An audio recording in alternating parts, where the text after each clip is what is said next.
Welcome to AS home கிச்சனுங்க. இன்றைக்கி 1 litre பால் வச்சுங்க மில்க் கேக் செஞ்சோங்க. 1 லிட்டர் பாலுக்கு ஒரு 175 கிராம் சர்க்கரை போட்டோங்க. ஒரு 3-4 ஏலக்காய் நல்லா தூள் பண்ணி போட்டோங்க. பாருங்கள், அருமையான கேக் இதாச்சுங்க. பாருங்கள், சென்டரில் ப்ரௌனிஷ் கலரும் வந்து அருமையான டேஸ்ட்டில் ரொம்ப அருமையாக வந்திருக்குங்க. 1 லிட்டர் பால் 58 ரூபாங்க, சர்க்கரை ஒரு 10 ரூபாங்க, 60 ரூபாங்க.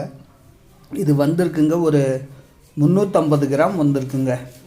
60 ரூபா 350 கிராம்னாங்க. 1 கிலோ ஸ்வீட் இது நம்ம முழுசாக செஞ்சோன்னா 200 ரூபா ஆகுங்க. வீட்டிலே செஞ்சோன்னா, கடையில் போய் வாங்கினீங்கன்னா, சின்ன கடையில் சாதாரண கடையில் வாங்கினா கூட 500 ரூபா இருக்குங்க. இது வீட்டிலே செஞ்சிங்கன்னா ஹெல்த்தியான ஃபுட்டுங்க, ஹெல்த்தியான ஸ்வீட்டு, விலையும் ரொம்ப சீப்பாங்க. நீங்களும் செஞ்சு பாருங்கள், ட்ரை பண்ணி பாருங்கள்.